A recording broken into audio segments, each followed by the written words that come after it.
Welcome back. Let's continue the discussion on the controversial move by Rivers Governor Fubara presenting the state's 2025 budget to his faction of the State House of Assembly. I'm now joined by a chieftain of the People's Democratic Party, Diran Odeyemi. He joins us from Ibadan, the Oyo State capital. It's good to have you on the program as always, sir. Now, the validity of the Rivers 2024 budget is still an ongoing discussion. Now, Fubara's presentation of the state's 2025 budget has added to that controversy. Now, as a chieftain of the PDP, what are your thoughts on Fubara's action?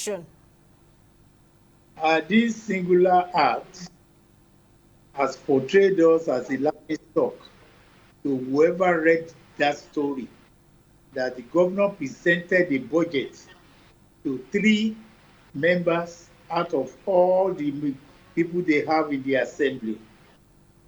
And I want to believe this is due to the fact that there is crisis in the state. And I want to believe there was a kind of a legal interpretation at a point in time that the governor erred in law by operating a budget that was approved by just 3 people. And that was the reason why the federal government suspended allocation to the states. At what point was the judgment clear to such an extent that it will represent the budget to only 3 House of members, 3 House of Assembly members? I think this is an aberration. It defies logic, and it doesn't really make sense.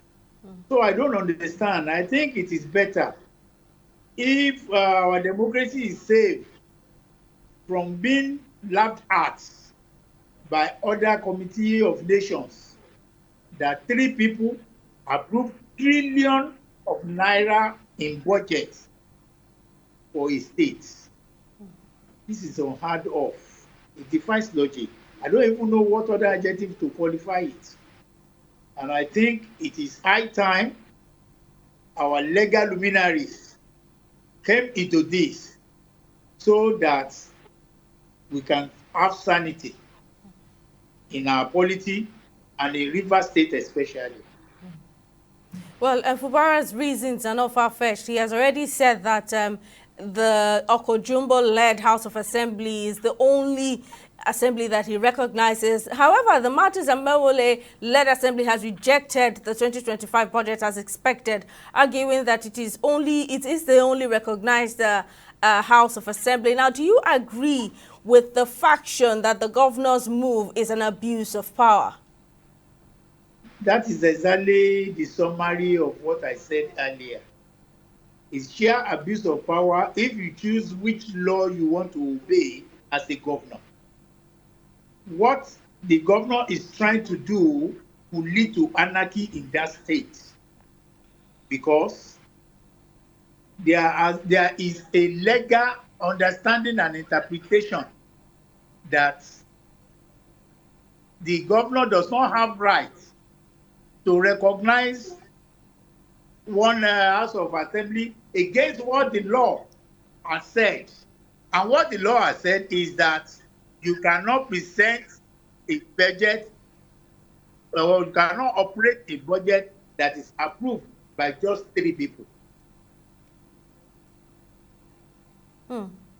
Now, as we speak, lawmakers loyal to Nyesom Wike, that's the Martin Amewule-led House of Assembly, have declared the presentation of the budget by Governor Fubara null and void, accusing him of violating court rulings and showing disregard for the rule of law with his actions. As a chieftain of the PDP now, what should be the party's next move aside from the legal decisions now? It is obvious that the party is handicapped between the law and the party. Even within the party, we have crises that has not been resolved. And he who is not able to resolve his own personal problem cannot resolve the problem of other states. That is the bitter truth, and that is the crisis we have in PDP. So if you are bringing in PDP into what is happening in Rivers State, it's like you are not looking for a solution. The party appears not to have a solution to what is happening in Rivers State. If not, we won't even find ourselves in this situation, because the 3 House of Assembly members and the people that are loyal to Wike, they are all members of PDP. So if we were able to resolve this crisis, we won't be, in this position.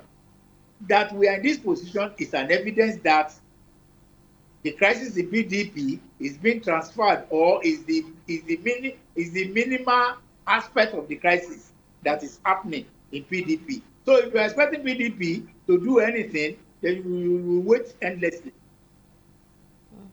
That's it. Looking at how this tension has escalated, do you foresee greater political hostility in Rivers State in 2025? There is hostility already. There are some people who believe that Fubara is just marking time.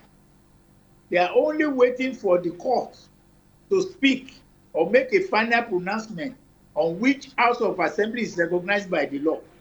As soon as that is finalized, I think, at the Supreme Court, then there will be peace in one way or the other, either to the side of Fubara or to the side of Wike.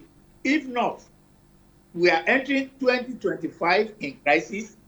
We ended 2024 in crisis, and we are entering 2025 in another crisis. So I think the continuity depends on what the court will say, or what the law says about which House of Assembly is the legal one or the recognized one. Mr. Dino Odeyemi, Chieftain of the People's Democratic Party, it's always a pleasure to have your input, as always. Thank you very much for coming on the program, sir. Thank you very much for having me. Thank you very much, sir. We'll go on a short break right now. The program will continue shortly. Do stay with us. Opinions are free, facts are sacred, but truth is universal. How, in practical terms, can we, for instance, de-escalate the tension?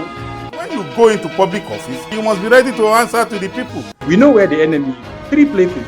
The Lake Chad Basin, the border area between Nigeria and Cameroon, and then the Sambisa Forest. On DEJI360, we give you a complete dose of everything. Opinion, facts, and undiluted truth. I hardly believe what politicians say in this part of the world. A new Nigeria is possible, a future is possible. We delve into the issues, dissect it so that you can understand it, use it to take action. I don't think there's any need for any governor to look for grant for ranching. DEJI360, dissecting the issues.